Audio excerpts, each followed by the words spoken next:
All right, guys. So today I'm joined by Sarah Huerng, founder of SageMedia, a powerhouse media agency trusted by giants like Comcast, Sutter Health, and even the LA Galaxy. For those of you that don't know, I'm a huge soccer fan, so that stood out to me.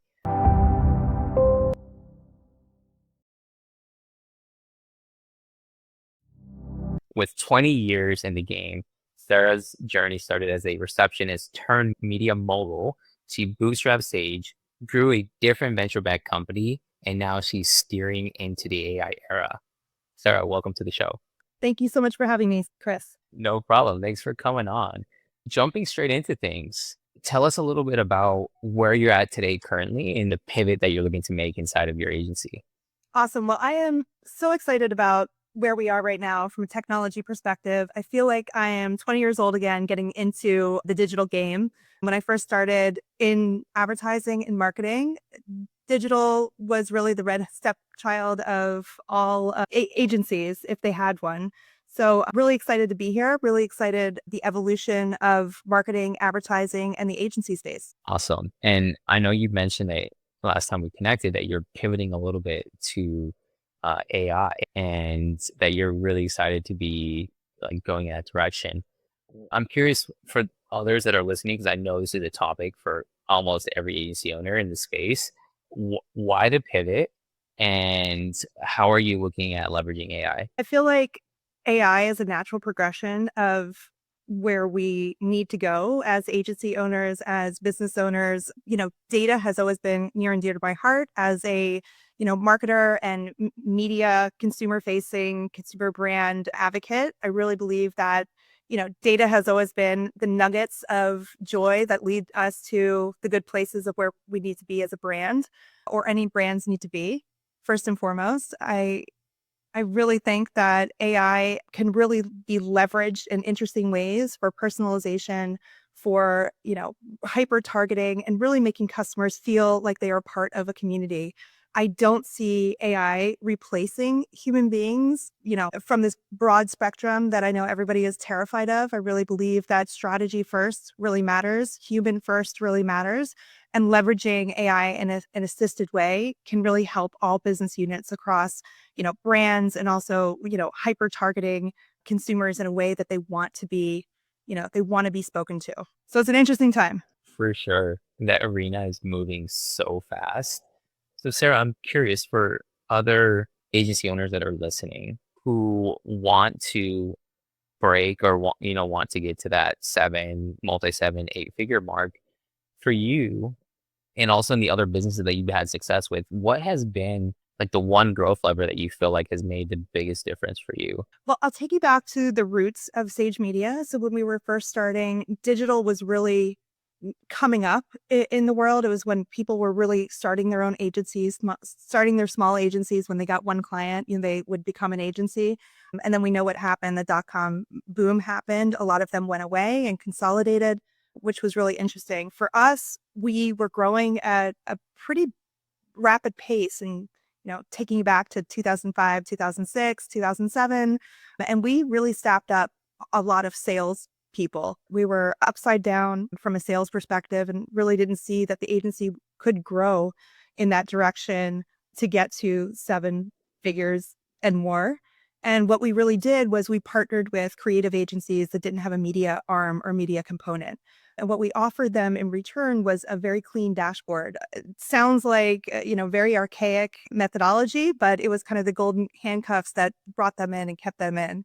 At the time, a lot of agencies didn't have a way to have an overview of all their spends and being able to optimize their spends. So we really doubled down on our tech and we really built out a clean dashboard for those agency owners on the creative side and really lock them into long-term contracts.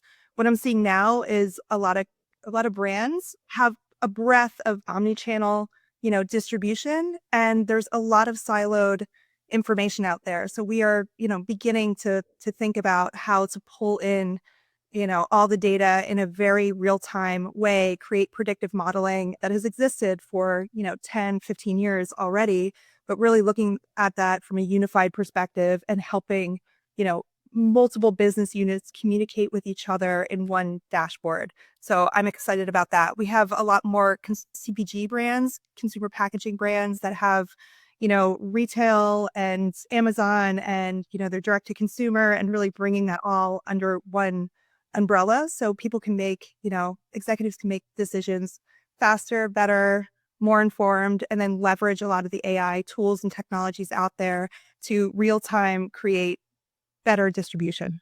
That makes sense, especially when it's like these days you have to be on every channel, and if you're not, you're kind of falling behind, right? Yeah, feels like an opportunity cost. Yeah. Two things that I would love to unpack there. So you mentioned being upside down with like a big sales team. So what can you share about that? Because I think a lot of agency owners they're looking to grow and they're looking at like, do I continue doing sales myself? Do I bring on a sales team? What does that look like? And if you can shed a little bit more light on your experience. Yeah, I think people come first. I think relationships matter. I really believe in that. And I really believe that your last job, your last project, the last big success that you have is going to get your next success. So, really, having great learnings and great relationships, first and foremost, is the way to succeed. So, get out there, like network, be a part of the community, be involved in the community, and really listen to what other people are doing and try to either partner with them or collaborate with them and try to do it better, obviously. But, be a part of the human force because I think a lot of us get behind a screen and oftentimes, really just focus on data, which again, love data, but really getting out there and being part of the community, I think is important. Got it. So at what point do you feel like it would be like wise to start thinking about bringing on sales reps, a sales team, or taking some of that off of the founder? It's a really good question. Founders obviously wear a multitude of hats all the time, hard to keep up. I think that looking at a business from a holistic perspective and really trying to be your own critic about where you want to be and be honest with yourself of where you want the agency to be in this ecosystem, because you don't need to be all things to all people. So I would first start out with saying, find your niche, make sure you have a good product market fit in your niche before you try to expand and bring in other people. And then really find people who are, who have those relationships and have that Rolodex that you want to get into. Seek out people who might be doing it really well for other companies and, start to form a relationship with them and learn from them and see if you can, obviously pull them into your own ecosystem. Cool. That's really good, valuable insight. Thanks for sharing. Circling back to what you said about tech and AI and, how you're serving your client, is that a proprietary software that you're building inside of the agency or outside the agency?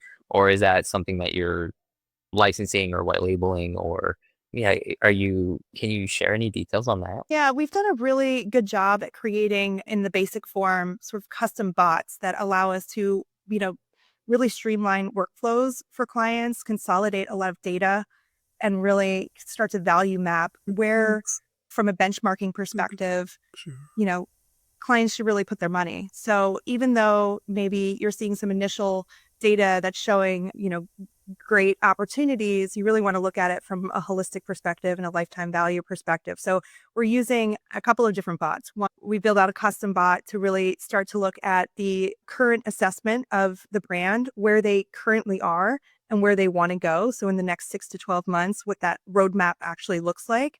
A lot of brands want to scale really quickly, but their operations, especially, whether it be funding and capital, whether it be headcount that they need, systems in place, they're just not ready for it. So we try to look at it from a holistic perspective of the business and say, you know, here's where you are, here's where you want to get to, and here's the challenges. We build out SWOT analysis for every company that we dive into. And then the second one is really a future ready assessment. So we really look at, are they ready to bring AI into their company and where would give the maximum amount of ROI and, try to focus them on, three big areas that they can look at. Most of the time, they are not ready for anything AI. So we try to steer them into more automations, kind of like the smaller version of AI, get them started and really thinking, the third one is value at the core parts of their business and mark them against their competitors. first and foremost, and then secondarily, our ROI against what we're, basically asking them to. So whether that be operations or again, we're a media agency, so we don't get as deep in the weeds, but we want to make sure that we give them sound advice to be able to scale rapidly. So yeah, those are the three core areas that we're focused on from an AI perspective and really helping our clients navigate this new world that they are in. That makes total sense. And you mentioned something I think that's really interesting that a lot of companies want AI, but they're not ready. And I think it's important that you're looking at the foundational elements, making sure that they have a foundation in place because AI is not going to solve everybody's problems. It's just not there yet.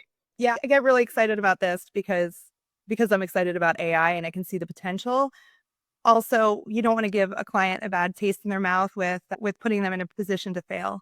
So one of the biggest things going back to data is, if you've heard this all the time, but garbage in, garbage out, you have systems in place that, don't really enable any processes to really work soundly if the data isn't really clean. So by way of example, customer service, for instance, like if their customer service is not fully baked, they're not going to be able to scale. Customers are going to have a poor experience and, it's just bad for everybody. So we try to think about, those elements as well.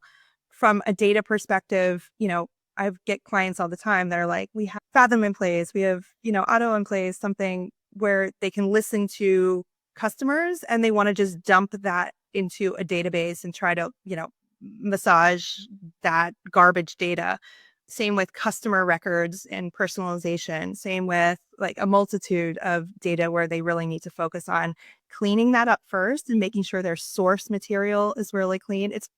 I get very excited about the really boring, unsexy things of the business, but it's often the things that really turn the needle on revenue, which is exciting. Yeah, for sure, for sure. So I'm curious, given that you're so focused on this area, how has that changed your client acquisition strategy? It's a really good question. The agency itself really has not fully shifted into an AI first model as much as I'm interested in it. We are also taking baby steps to move into that space as well and really giving clients sound advice as we start to see what's working and what's not working. There's interesting companies out there now. One is called Rex, which is comes from the Techstars space that really can do wonders with media spends and media buys. So we're looking at, new companies in the space that are doing interesting things with, optimizing spends across channel. So really looking at, there's a lot of human elements to media buying still that requires that sort of art and science piece. But there are also platforms out there that are, you know, taking off loads of man hours and condensing data and really optimizing, creatives and spends and campaign management where it used to take just a Herculean effort to really do a good job, doing that. So we're really looking at what's happening in the space and leaning into partnerships and collaborations and licensing technologies for our clients. And I think that, in the next 6 to 12 months, it's going to be really interesting where a lot of the agencies land and what their value proposition are to brands and also consumers. Yeah, that makes a lot. That's a very interesting point. I think there's a lot of questions around where things are going. So I'm curious, Sarah, in order to implement some of these strategies that you're mentioning, what are you looking at to determine if someone is a good fit for this in terms of how much spend? Is it a spend factor? Is it a revenue factor? Like, what are kind of your qualification indicators? Yeah, our sweet spot is really the $1 to $50 million range of just revenue, flat revenue for companies. The smaller the company, the easier it is to lead them into an AI first approach because they don't have a lot of things to unwind. Usually or historically, our clients were much higher from a revenue perspective and a spend perspective, but we're finding that if we lean more into our roots of performance-based marketing and lean into the technology side, we can really help early stage founders where we couldn't before. So I think that is, you know, I have a love affair with founders to begin with, just being one. And I know the stresses and the, multiple hats they wear and how hard it is to actually succeed. So being able to, that profile is more interesting to me. And if we can help them scale rapidly, to me, that's a success. So I think as most people are leaning up, we are actually leaning down where we can negotiate better deals with those founders, which is why we do a lot of work on the front end and making sure that they can scale rapidly and they have a plan in place to be able to do that. Got it. That makes sense. And is there a specific type of founder that you feel like you can serve really well? I love founders who are slightly delusional. I am always product first. If the product isn't good, I do not want to touch it. So good meaning, again, we work a lot in the consumer packaging goods space, in the beauty space, in the pet space, in the sports space. But if the product isn't good, we absolutely do not touch it. So we have to try the product. Everybody has to believe in the product. I have a 4-year-old daughter. If I don't want to give that product to her every day, I don't want to touch the product. So that's like first and foremost. Love founders that are just excited and very marketing first, that want to be the face of the brand, that want to be involved in the side of things. There's a company I'm incredibly excited about that I advise for called, I'll give you a shout out, Warren, Awesome Aminos. It is just launched yesterday on Amazon, and they did $1,600 of revenue, 0 ads, which I am stoked on. And I really believe that founders with that kind of profile that, are going to go to the moon. So yeah, I'm excited about aggressive first movers in the market. Awesome. And Sarah, let's say that founders that fit that profile wanted to connect with you. What's the best way for them to find you or to I'm learn more about what you're working on? Yeah, I love LinkedIn. I also advise for a venture fund called Happy Wellness Group. So a lot of founders also need fundraising and capital support. So, happy to help them on that front as well. But LinkedIn is my jam. You can also email me directly at sarah@sagemedia.com. Awesome. And we can definitely link some stuff in the show notes as well for anyone that's listening that wants to have a chat on funding, on marketing, on being a founder and launching a business. So getting ready to wrap up here, Sarah, if you had to give one piece of advice to other agency owners that want to have the level of success that you've been able to achieve, what would it be? Fundamentals. Really focus on fundamentals. Really focus on your gut on it's going to drive the needle, and really focus on the value of the products that you're putting out into the space.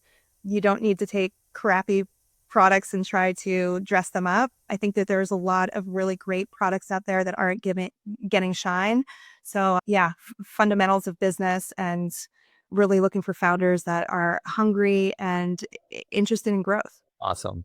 Fundamentals. Focus on the fundamentals. Sarah, thank you so much for coming on the show. Thanks for the valuable insights that you've shared. Thank you so much for what you're doing in the community. I think it's really important to bring people together and give people, great tips and advice. So I'm excited to listen to your show and hear what the other agency owners have to say. So thank you so much. You're welcome. You're welcome.